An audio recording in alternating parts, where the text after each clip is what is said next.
하나님의 말씀은 요한복음 14장 1절에서 7절 말씀입니다.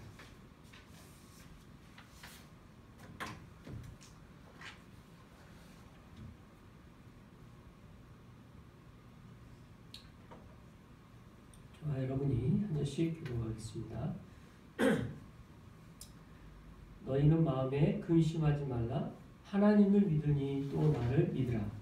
내 아버지 집에 거할 곳이 많도다. 그렇지 않으면 너희에게 일렀으리라. 내가 너희를 위하여 거처를 예비하러 가노니 가서 너희를 위하여 거처를 예비하면 내가 다시 와서 너희를 내게로 영접하여 나 있는 곳에 너희도 있게 하리라.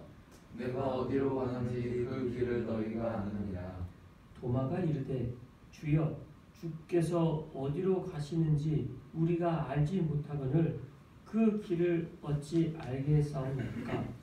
예수께서 이르시되 내가 곧 길이요 진리요 생명이니 나로 말미암지 않고는 아버지께로 올 자가 없느니라. 함께 너희가 나를 알았더라면 내 아버지도 알았으리로다.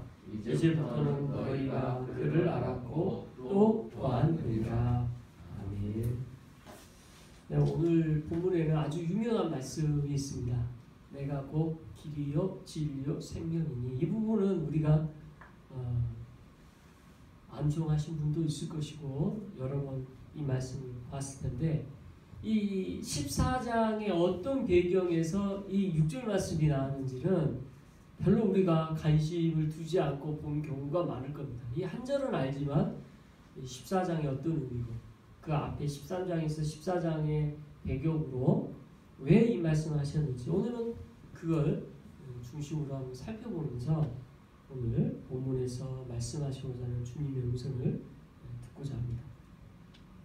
먼저 14장 이전에 우리가 레위기 말씀 한참 보다가 이제 요한복음으로 다시 왔습니다. 13장까지 말씀을 우리가 지난 이 말씀 전에 봤었고요.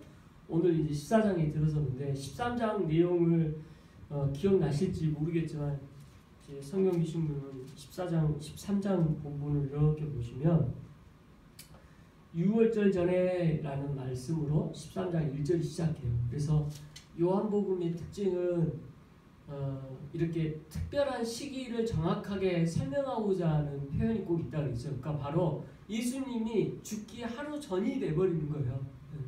정확하게 바로 직전에 있었던 일이다. 그리고 13장에 이어서 14장도 같은 시간 안에서 이렇게 일어나는 거죠. 쭉 이어서 13, 14장 말씀이 이어지고 있음을 알 수가 있고 14장이 또 끝나는 게 아니에요. 계속 17장까지 그게 이어지고 있음을 볼 수가 있습니다. 또 그때 이제 하셨던 행위가 뭐냐? 무엇을 하셨냐? 세족식을 하셨고 성만찬을 했죠. 요한복음은 성찬에 대한 마지막 그 식사와 성찬에 대한 내용이 중심이 아니었고 이때의 중심은 세족식의 중심의 부분으로 들어가 있음을 알 수가 있고 또 이때 가룟유다에 대해서 돌이키는 말씀을 여러 번 강조하시는 것이 나오는 게 오늘 본문의 내용입니다. 이렇게 이제 오늘 본문들이 있다가 예수님이 중간에 무슨 이야기, 나 이제 죽는다는 이야기를 또 하시고 그것이 너희의 위하여 또 하나님께 영광을 돌리는 길이고 또 너희의 구원의 은혜에 대한 이야기를 여러 번 하시지만 제자들이 그 말에 오히려 괴로워하고 힘들어하면서 예수님이 죽는 이야기 하면 베드로가 이제 어떤 입장이에요? 저도 같이 죽겠습니다. 뭐 이런 이야기 하죠. 이제 그때 이제 베드로의 그 이야기에 예수님이 3번 닭이 울기 전에 3번 부인하는 내용까지 그 내용이 이제 13장에 나왔습니다. 그러니까 지금 13장까지 이 내용을 쭉 이야기한 이유가 뭐겠습니까? 배경이 이런 아주 감정적으로 복잡한 상황을 좀 알고자 14장 이전에 이야기를 한 겁니다. 그러니까 지금 제자들 마음이 어땠을까? 베드로가 했던 그런 고백 위에 오히려 예수님께서는 너도 3번 부인할 거다. 그리고 예수님이 죽고자 하는 그것은 변하지 않은 것을 알고 있고 어떻게 이걸 받아들여야 할지 모르는 가운데 마음이 근심 걱정이 가득했을 게 분명합니다. 그죠?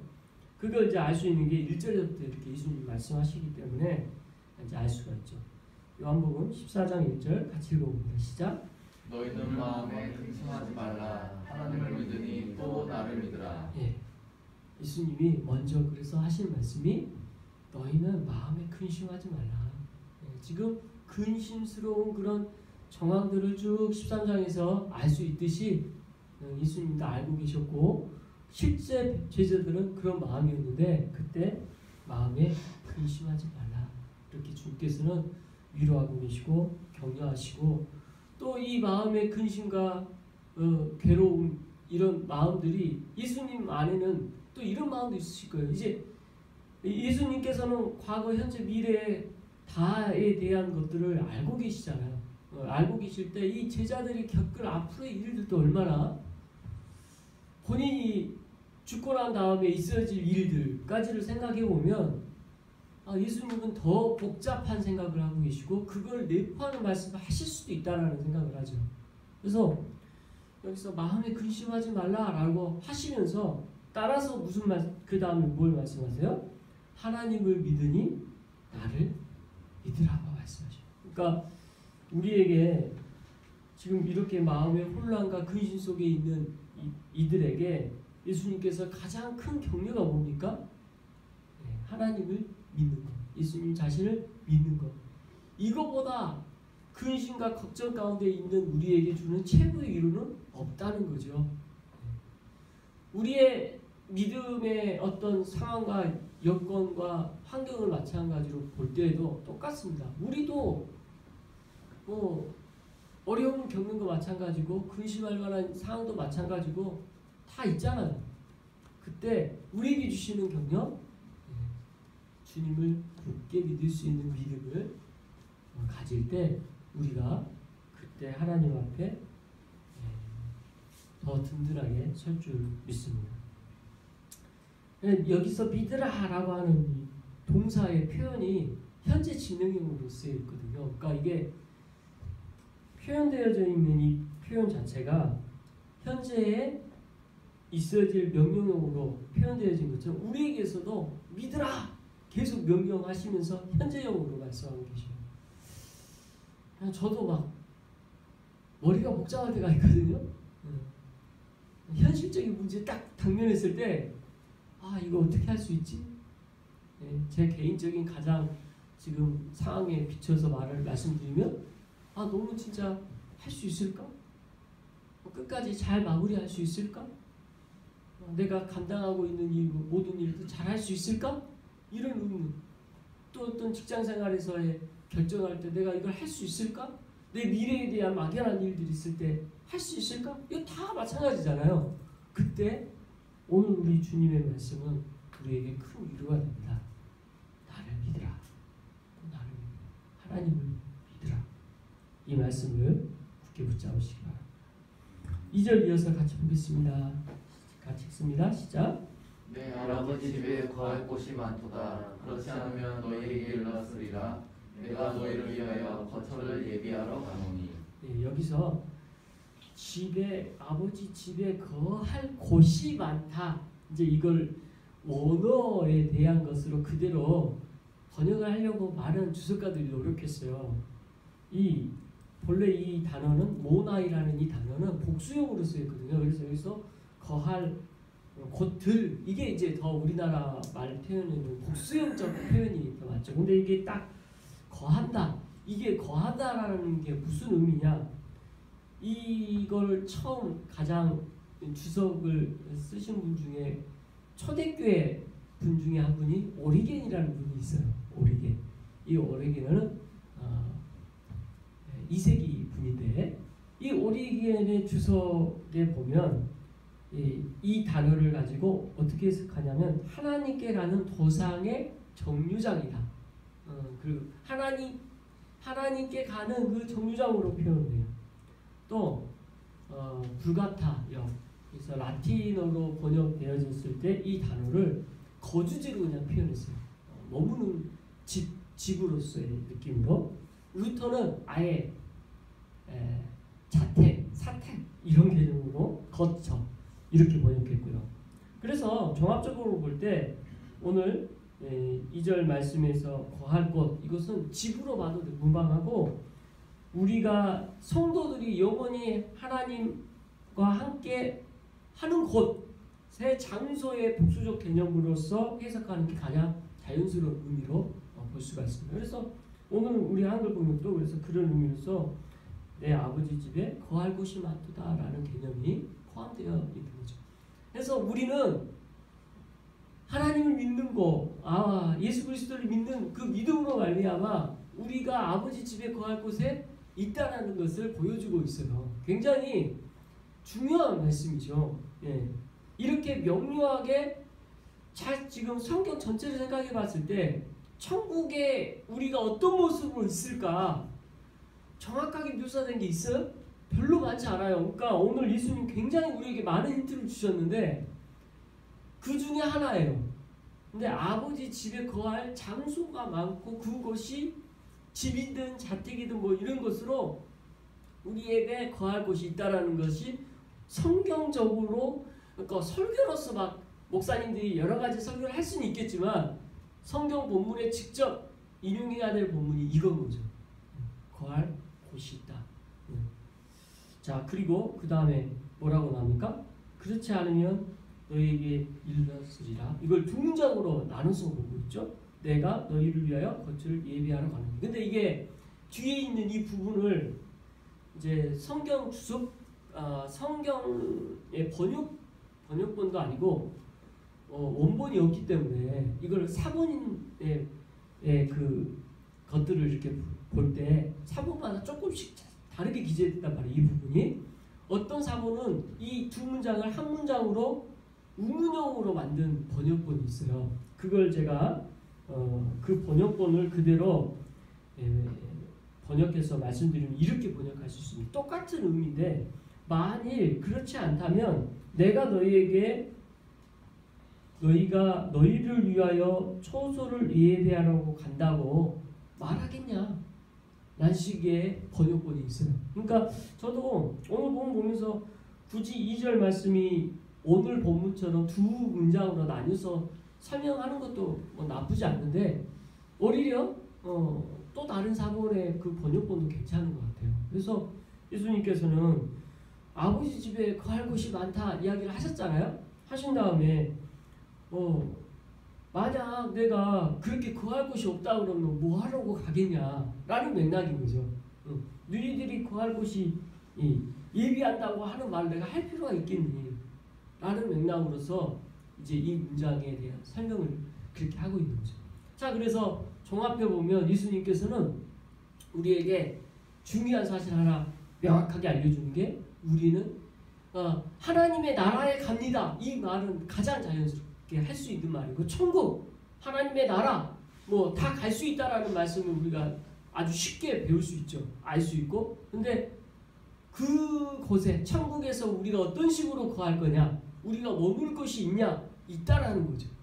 예수님 그걸 알려주시고 그 장소가 있다라는 것을 오늘 본문에서 하고 예수님께서 지금 우리에게 이 땅에 살고 있지만 예수님께서는 우리가 살 곳에 대한 예비한다라는 개념들을 말씀하신다.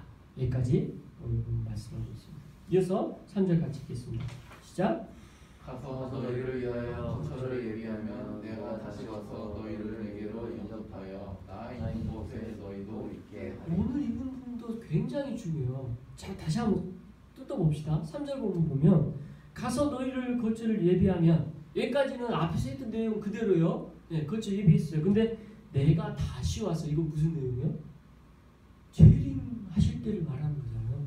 다시 오셔서 재림하셨을 때 너희를 내게로 영접하여 나 있는 곳에 너희도 있게 하리라. 그래서 이거는 이제 예수님의 그때 이 말씀을 들었던 제자들에게도 해당되어지는 말씀이라 저희에게도 똑같아요. 우리가 예수님의 재림 때 너희를 내게로 영접하여 나 있는 곳에도 함께 있게 하신다라는 메시지를 또 한 번 이렇게 주신 거죠. 그래서 이거는 장차 있어질 미래의 일에 대한 것인데 이 미래에 대한 이야기를 모든 표현이 현재일처럼 말씀하시는 게 참 놀라운 거죠. 그래서 실은 우리가 시간의 영역을 이 땅에서는 경험하지만 시간상 안에 있잖아요. 그러나 성경에서 말하는 예수님의 시간은 초월적 시간 개념이에요. 과거, 현재, 미래가 동시에 진행되어지는, 이거는 우리로서는 그 개념을 이해할 수가 없는 개념이죠. 그럼에도 불구하고 과거, 현재, 미래에 동시적으로 재림의 때가 임박한 것에 대하여 바로 그렇게 되어질 것처럼 말씀하시나요. 근데 우리가 죽는 순간 이게 이루어져요. 실은 죽는 순간. 왜요? 죽는 순간 우리는 시간적인 제한에서 초월적인 하나님의 시간의 영역으로 들어가기 때문에 죽는 순간 하나님 앞에 서게 되는 거예요. 자, 어렵지만 이 말씀을 우리가 그 정도로 해석할 수 있습니다. 그래서 여러분 정말 우리가 죽음에 대해서 두려워하는 마음은 너무 당연해요. 저는 죽음은 어느 누구도 두려움을 피할 수가 없습니다. 참 안타까운 일이 지난 주 중에 한 가지도 있었는데 원로 목사님 중에 한 분이신 정필토 목사님, 수용로교회 원로 목사님이시죠. 한국의 가장 큰 어른 중에 한 분이신데 이분이 지난주에 코로나로 소천하셨어요. 그래서 참 일본에 계신 선교사님들에게도 큰 도움을 주셨고 어떻게 보면 좋은 스승으로서 많은 역할들을 하셨는데 갑작스럽게 이렇게 돌아가셨습니다. 코로나 걸리시고 한 투병으로 한 3주 정도 그렇게 하시다가 돌아가신 걸로 보이고, 실은 다음 주에 저희 노예가 있거든요. 일본 노예 29일. 근데 이제 본래 제가 일본에 갈 예정이었는데 일본도 코로나 너무 심해져서 3월달 다 취소가 됐어요. 그리고 그때 만약 계획되었다면 정필도 목사님이 오셔서 격려해 주시고 3일간 말씀을 전해 주시기로 다 약속이 됐었어요. 근데 정필도 목사님도 그렇게 코로나 걸리시고 또 우리도 이 모임을 그래서 축소해서 그냥 온라인으로 다 전환을 하는 바람에 실은 안 하게 됐는데, 얼굴을 뵐 수 있는 마지막 기회였었는데 하나님께서 그렇게 하지 않으신 거죠. 그래서 굉장히 큰 애틋함과 안타까운 마음이 참 있었습니다.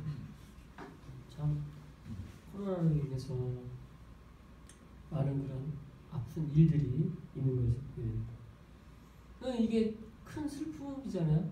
죽음이라는 것은.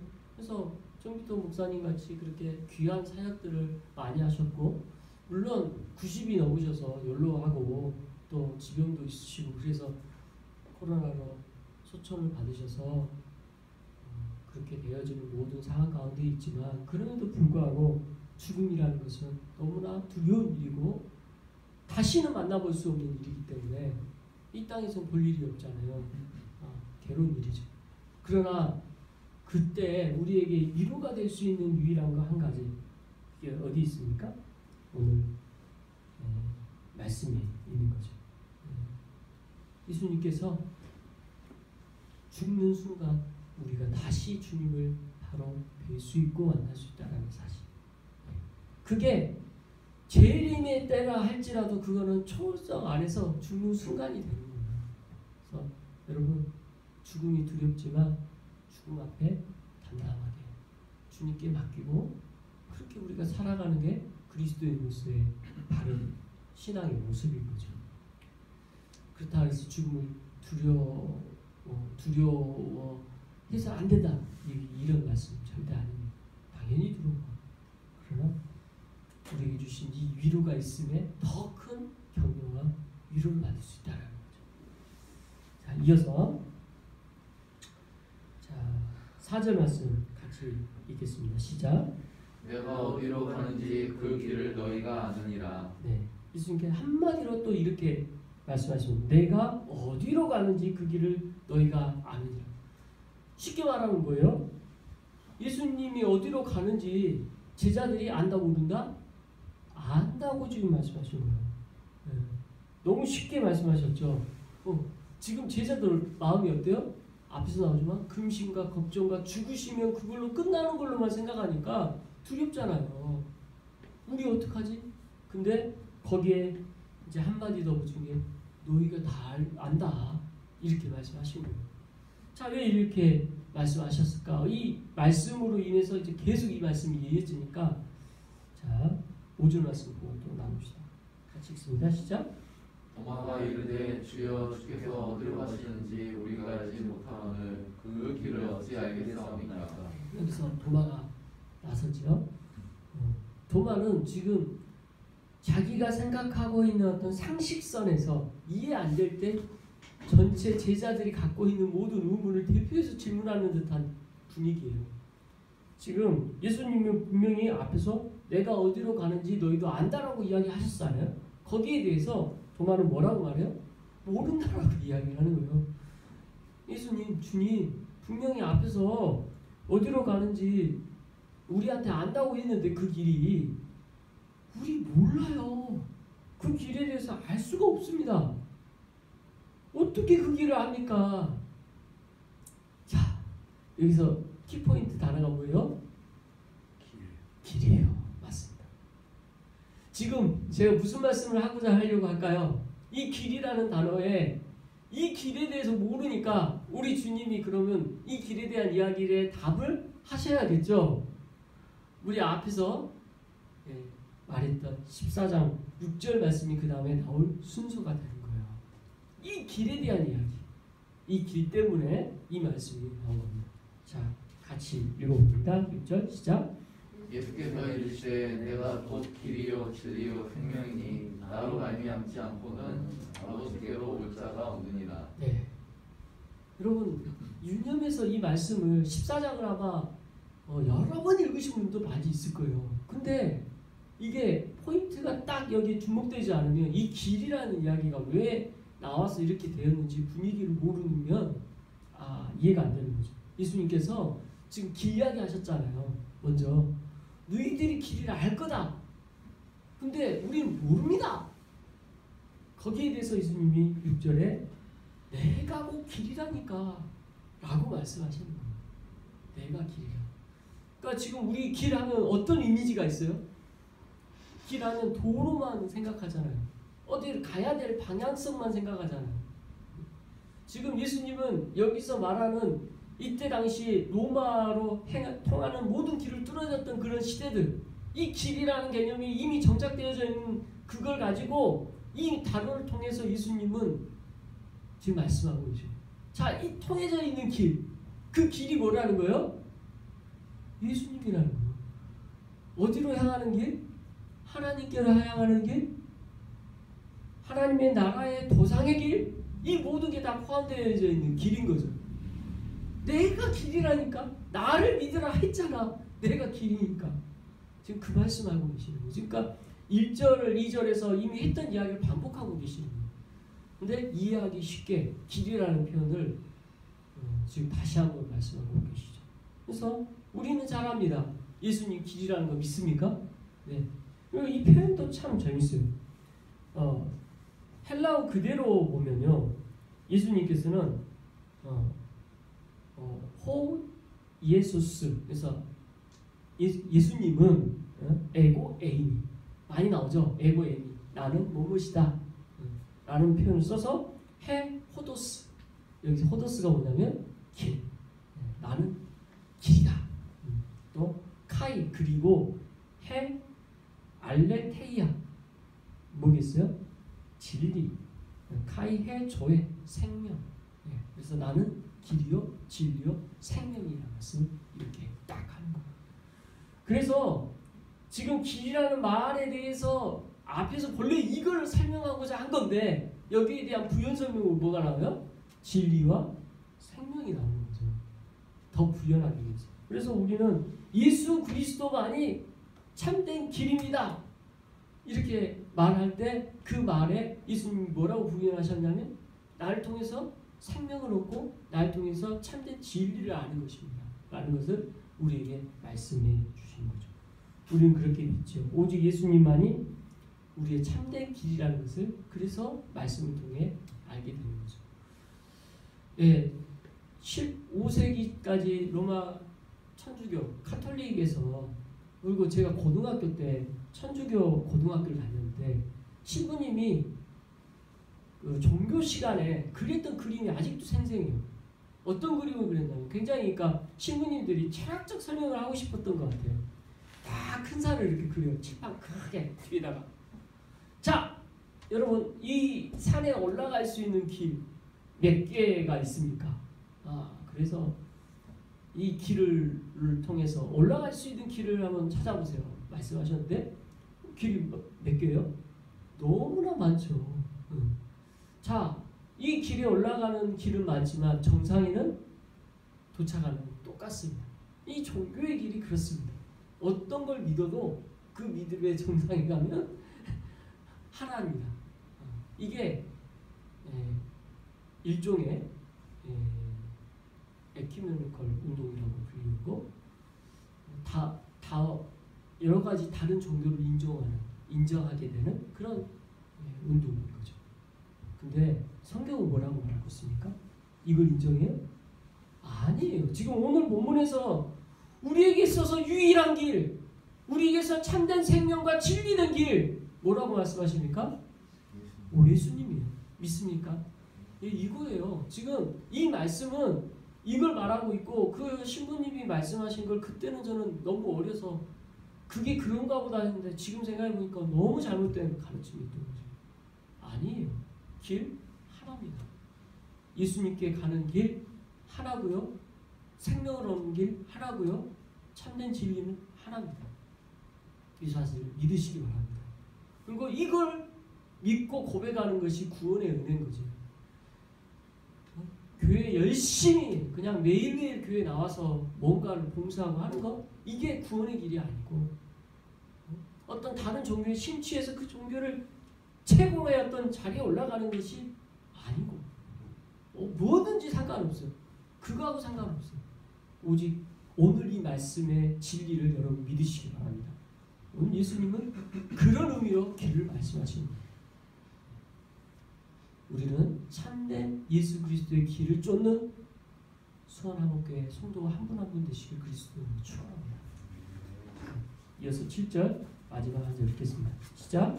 너희가 나를 알았더라면 내 아버지도 알았으리로다. 이제부터는 너희가 그를 알았고 또 보았느니라. 너희가 나를 알았더라면 내 아버지도 알았으리로다. 이제부터는 너희가 그를 알았고 또 보았느니라. 여기서도 마찬가지로 알았다라는 말을 표현을 쓰죠. 앞에서도 기네스코라는 단어가 13절에서 나왔었는데, 베드로와 예수님의 대화에서 예수님이 발을 씻겨줄 때 베드로가 뭐래요? 내 발 씻겨주지 마세요. 어떻게 주인이 종의 발을 씻습니까? 이런 개념이 있었던 거죠. 스승이 제자의 발을 씻고, 당연히 제자가 스승의 발을 씻고 종이 주인의 발을 씻어야 당연한 건데, 반대로 하려고 하니 나는 그거 거절합니다. 그랬더니 예수님 뭐라고 하셨어요? 그럼 넌 나와 상관이 없다. 그러니까 베드로가 이번에는 역으로 저를 모욕시켜주세요.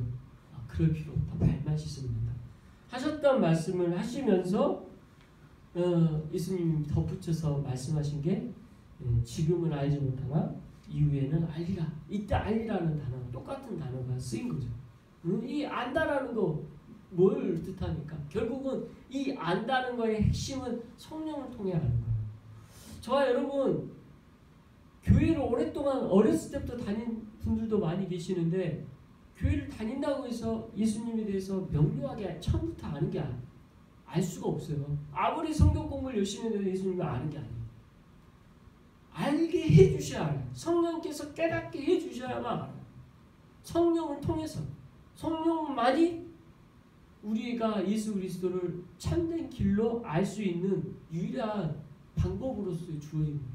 하나님의 말씀인 길, 진리, 생명, 이거 우리가 어떻게 깨달아요? 성령을 통해서 깨닫게 돼요. 그래서 조명이라는 단어를 써요. 성령의 조명하심. 마치 이 조명이잖아요. 하나님의 말씀을 읽을 때 성령의 조명하심으로 우리가 말씀을 깨달을 수 있는 그 조명하심이 없으면 우리는 알 수가 없어요. 심지어 우리는 꼭 성경이 아니더라도 성령께서 깨닫게 하실 때 우리가 아는 거예요.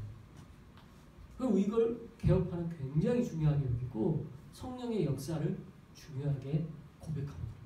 오직 말씀을 우리가 중요하게 여기지만 오직 하나님의 말씀이 그래도 우리에게서는 가장 중요한 하나님의 진리의 말씀이 당연한 거지만 성령님의 깨달음이 없으면 이 말씀의 참된 의미를 알 수가 없습니다. 그래서 하나님의 참된 진리된 말씀을 성령의 조명하심으로 깨닫는다는 사실. 그게 오늘 이제 마지막 7절에서 말씀하시고자 하는 거죠. 나를 알았더라면 성령께서 말씀으로 또 예수님을 하나님으로 알게 했다라면 아버지도 알 것이고 그리고 모든 것을 보았다라고 말씀하신 거죠. 그걸 결국 지금 이 말씀을 듣고 있는 순간에 못 깨달았다 하더라도 성령께서 알게 하실 때 알았어. 저 여러분 그 깨닫음을 주심에 감사드리고 그래서 참 우리가 이제 4월 17일 부활절인데 아직 예수님을 알아가는 과정이나 또 알지 못하는 이분들 초청하는 기회는 참 중요하다고 생각합니다. 우리가 할 수 있는 영역은 아니에요. 제가 말씀을 선포한다고 해서 제 말씀 선포 제가 하는 게 아니라 하나님의 말씀 선포잖아요. 그래서 초청되어지는 한 분 한 분들이 있었으면 좋겠고 그분들이 성령의 조명하심을 받는 계기가 설교를 통해 또 하나님 말씀 보는 기회를 통해 얻게 되는 은혜가 있길 바랍니다. 기도하겠습니다. 하나님 아버지